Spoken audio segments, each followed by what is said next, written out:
अस्सलाम वालेकुम dear students. Long question के पार्ट में हम नेक्स्ट कर रहे हैं जी टॉगल जॉइंट, और टॉगल जॉइंट का मैकेनिकल एडवांटेज हम निकालेंगे।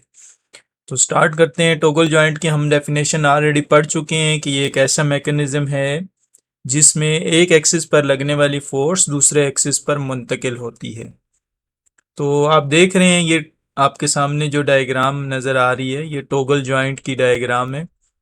इस दरमियान वाले हिस्से पे हम फोर्स लगाएंगे आगे की जानिब, और हमारी फोर्स की डायरेक्शन एक्स एक्सिस की सिमत में है, यानी आगे की सिमत में है, जबकि ये हमारी फोर्स ट्रांसमिट हो रही है डाउनवर्ड डायरेक्शन में और अपवर्ड डायरेक्शन में हो रही है। और तो डाउनवर्ड और अपवर्ड डायरेक्शन दोनों वाई एक्सिस की डायरेक्शन है। तो एक एक्सिस पर लगने वाली फोर्स दूसरे एक्सिस पर मुंतकिल हो रही है यहाँ पे। तो स्टार्ट करते हैं जी। Toggle joint shown in figure, ये फिगर में आपको दिखाया गया है टॉगल जॉइंट 2.16 में। It is an element of mechanism where a large force is exerted by using small force. अब क्या किया जाता है, एक स्मॉल फोर्स की वजह से हम एक बड़ी फोर्स इसके ऊपर लगाते हैं नीचे की जानिब। ये आप देख रहे हैं, ये एक रेलिंग सी बनी होती है और इसके अंदर एक हैवी किस्म का लोड होता है। तो हम फोर्स तो थोड़ी लगाते हैं, लेकिन ये एक थर्स्ट फोर्स मिलती है नीचे की जानिब इसको। A moderate force F acting at the junction C, C point पे जो है वो एक moderate force, normal C force जो है वो एक्ट कर रही है ये सी पॉइंट के ऊपर, of two rods or links causes a large thrust in two links which is transmitted by them to their attachment A and B। अब क्या होता है कि ये फोर्स, मॉडरेट फोर्स जब अमल करती है तो इसके नतीजे में एक यकदम या एक थर्स्ट फोर्स जो है वो नीचे की जानिब यानी बी पॉइंट पर और ए पॉइंट पर एक्ट करती है। और ये जो फोर्स एक्ट करती है ना, ये यकदम, ये थर्स्ट फोर्स की बात वो कर रहे हैं ना, तो थर्स्ट फोर्स का मतलब ये है कि यकदम फोर्स अमल करती है, यानी एकदम झटका सा लगता है इन दोनों पॉइंट्स के ऊपर। लेकिन अगर आप देखें ना तो पॉइंट ए जो है ये फिक्स है, इस पिन की मदद से ये पॉइंट ए फिक्स हुआ है, जबकि पॉइंट बी जो है वो इस रेलिंग के अंदर मूवेबल है। तो इसका मतलब है कि थर्स्ट फोर्स जो अमल करेगी वो इस बी पॉइंट के ऊपर अमल करेगी। ठीक है जी। Let A is fixed pin and B pin is blocked working between vertical smooth guides। ठीक है, वही बता रहा है कि ये vertical smooth guides, ये जो रास्ते हैं ना, इसको वो कह रहा है vertical smooth guides के अंदर ये B पॉइंट के साथ अटैच है इसके साथ। ठीक है जी। F force is horizontal but force applied on pin is vertical। अब हम फोर्स किस डायरेक्शन में लगा रहे हैं, हॉरिजेंटल डायरेक्शन में, यानी आगे की सिमत में लगा रहे हैं। तो ये डायरेक्शन हॉरिजेंटल डायरेक्शन कहलाती है। और जो ट्रांसमिट हो रही है फोर्स वो किस डायरेक्शन में हो रही है, वर्टिकल डायरेक्शन, यानी कि परपेंडिकुलर नीचे की जानिब जो है वो ट्रांसमिट हो रही है, that is vertical direction. To find mechanical advantage of toggle joint let us consider to.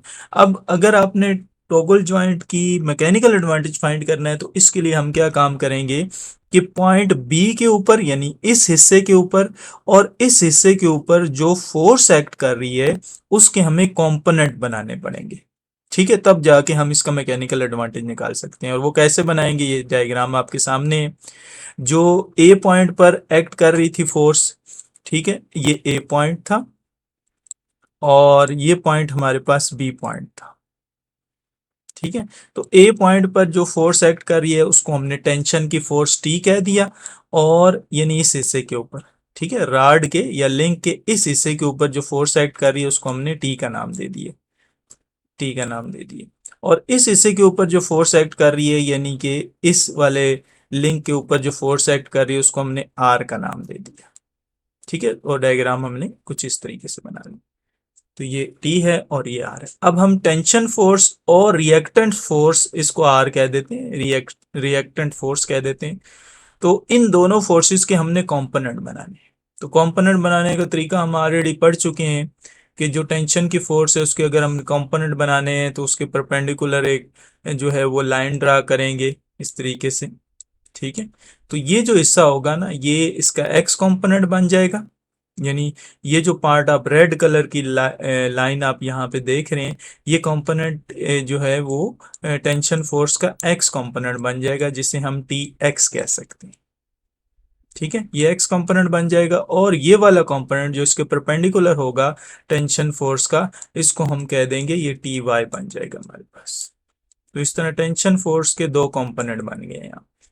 इसी तरीके से जो हमारे पास दूसरी फोर्स होगी आर फोर्स, जिसको हमने नाम दे दिया, इसके भी दो कंपोनेंट बनेंगे। और वो कैसे बनेंगे कि ये जो आप देख रहे हैं, यानी कि बिल्कुल इसके ऑपोजिट डायरेक्शन में, टी एक्स के ऑपोजिट डायरेक्शन में जो हमारे पास जो इसका कंपोनेंट बनेगा वो आर एक्स बनेगा, यानी इसका इसी का एक्स कंपोनेंट बनेगा हमारे पास, इसको हम आर एक्स कह देंगे। और दूसरा कंपोनेंट जो हमारे पास बन रहा है वो बिल्कुल इसके परपेंडिकुलर बनेगा, जिसे हम कहेंगे आर साइन थीटा, यानी कि इसका वाई कंपोनेंट आर वाई हम इसको बोलेंगे। ठीक है जी, तो ये हमारे पास टी फोर्स यानी टेंशन फोर्स और आर फोर्स के दोनों हमारे पास कंपोनेंट बन जाएंगे। अब हमने इन्हीं कंपोनेंट के जरिए से इसका मैकेनिकल एडवांटेज निकालना होता है, और वो कैसे निकालेंगे, बहुत आसान है, कोई मुश्किल नहीं है इसमें।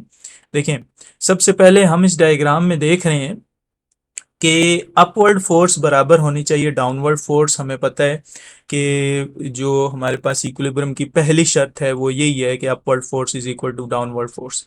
तो अपवर्ड डायरेक्शन में जो कंपोनेंट एक्ट कर रहे हैं that is R cos theta, यानी आर एक्स है जो अपवर्ड डायरेक्शन में एक्ट कर रहे हैं, और डाउनवर्ड डायरेक्शन में जो कंपोनेंट एक्ट कर रहा है वो है हमारे पास टी एक्स है। ठीक है, इसकी डायरेक्शन नीचे की तरफ है। तो हम लिख सकते हैं कि टी कॉस थीटा, यानी कि ये वाला डाउनवर्ड फोर्स, ये ठीक है, ये डाउनवर्ड फोर्स है हमारे पास, ये वाली जो आप देख रहे हैं टी कॉस थीटा, ये डाउनवर्ड डायरेक्शन में एक्ट करने वाली फोर्स है या उसका कंपोनेंट है, और ये अपवर्ड डायरेक्शन में एक्ट करने वाली फोर्स है या कंपोनेंट है। ठीक है, तो ये दोनों बराबर होने चाहिए, तो कॉस थीटा से खत्म हो जाएगा, ये वाला इस कॉस थीटा से खत्म हो जाएगा, तो T is equal to R आ जाएगा हमारे पास। तो अब दूसरा हमने काम ये करना है कि जो हम फोर्स लगा रहे हैं, जो मॉडरेट फोर्स लग रही है यहाँ पे इस पॉइंट सी के ऊपर, ये पॉइंट सी था, इस पॉइंट सी के ऊपर जो मॉडरेट फोर्स एक्ट कर रही थी उसके बिल्कुल ऑपोजिट डायरेक्शन में, यानी ये फोर्स जो है वो लेफ्ट डायरेक्शन में एक्ट कर रही है, जबकि राइट डायरेक्शन में जो फोर्सेस एक्ट कर रही हैं वो दो हैं। वो कौन कौन सी हैं जी? कि एक तो राइट डायरेक्शन में जो फोर्स एक्ट कर रही है वो टी कॉस थीटा है, सॉरी टी साइन थीटा है, और दूसरी राइट डायरेक्शन में जो फोर्स एक्ट कर रही है वो आर साइन थीटा है। ठीक है, सॉरी मैं दोबारा बोलूंगा, जो हमारे पास राइट डायरेक्शन में फोर्सेस एक्ट कर रही हैं वो दो हैं।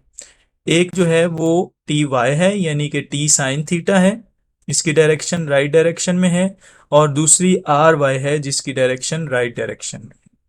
तो इसके बिल्कुल मुखालिफ जो फोर्सेस, जो हम फोर्स लगा रहे हैं, फोर्सेस के मुखालिफ डायरेक्शन में दो कंपोनेंट एक्ट कर रहे हैं, एक टी वाई है और एक आर वाई है। तो हम लिख सकते हैं, यानी लेफ्ट हैंड फोर्स बराबर है राइट हैंड फोर्स। तो लेफ्ट हैंड डायरेक्शन में एक ही फोर्स एक्ट कर रही है जो कि एफ है हमारे पास, ये राइट हैंड डायरेक्शन में, सॉरी लेफ्ट हैंड डायरेक्शन में अमल करने वाली फोर्स है। और ये दोनों फोर्सेस जो आप देख रहे हैं, ये दोनों कंपोनेंट आप देख रहे हैं, ये राइट डायरेक्शन में एक्ट करने वाले कंपोनेंट हैं, तो इनका हम सम लेंगे फिर। ठीक है, तो हम लिख सकते हैं कि लेफ्ट डायरेक्शन में एक्ट करने वाली फोर्स बराबर है सम ऑफ राइट डायरेक्शन में अमल करने वाली फोर्सेस की, यानी कि एफ बराबर है T sine theta plus R sine theta, ये हमारे पास आ जाएगी। अब हमने जो कहा हुआ है यहाँ पे, हमने एक चीज पढ़ी है, वो ये क्या पढ़ी है कि G T is equal to R है। तो जब हम इस टी की जगह पे हम आर पुट कर देंगे, यानी इस टी, क्योंकि T is equal to R है, तो इस टी की जगह पे हमने आर पुट कर दिया, तो ये बन जाएगा R sine theta plus R sine theta two R sine theta बन जाएगा। इसको हम इक्वेशन नंबर 1 का नाम दे देंगे। ठीक हो गया जी। उसके बाद हमने क्या काम करना है, उसके बाद हमने ये काम करना है कि ये हमारे पास इक्वेशन नंबर 1 बन गई।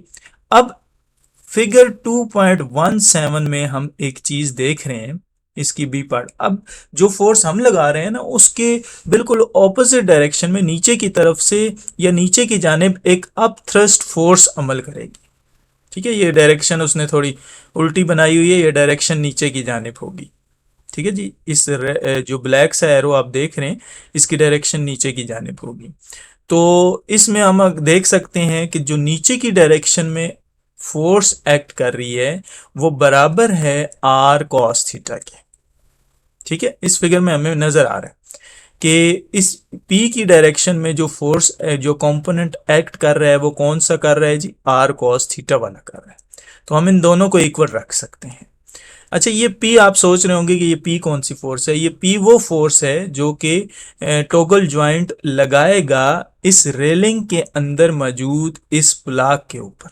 ठीक है, ये P वो फोर्स होगी और वो बराबर होगी इस आर कॉस थीटा की। ठीक है, इस कंपोनेंट के बराबर होगी। तो हम लिख सकते हैं P इज इक्वल टू, ये P वाला P बराबर है आर कॉस थीटा के।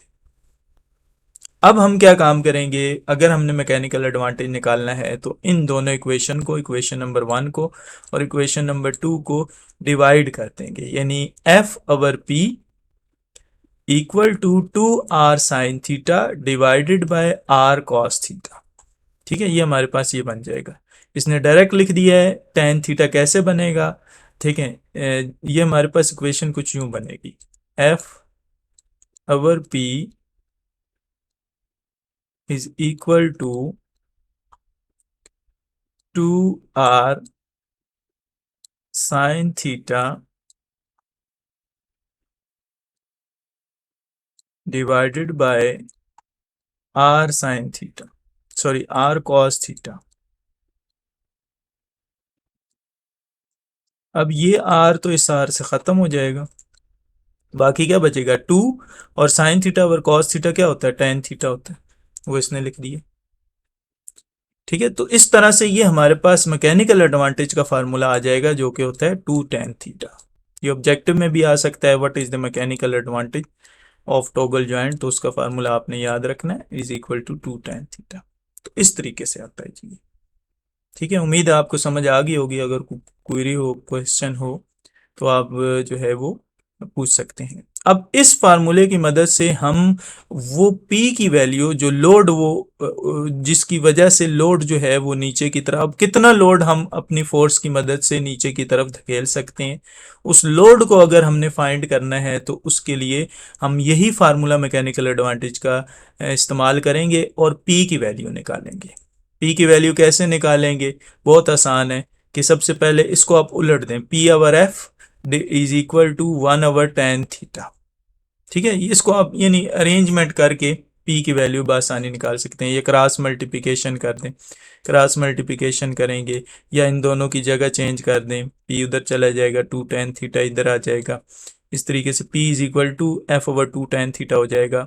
एंगल हमें पता होगा, ये जो एंगल बन रहा है दरमियान में, अगर ये हमारे पास एंगल 10 डिग्री है और फोर्स जो हम लगा रहे हैं वो कितनी है, 10 न्यूटन की फोर्स हम लगा रहे हैं, तो उस सूरत में हमारे पास P की क्या वैल्यू आएगी, यानी कितना लोड जो है वो इस फोर्स की मदद से उसको थ्रस्ट दी जा सकती है, तो वो हम फाइंड कर सकते हैं बआसानी इस फार्मूले से। ठीक है जी, ओके, अल्लाह हाफिज़।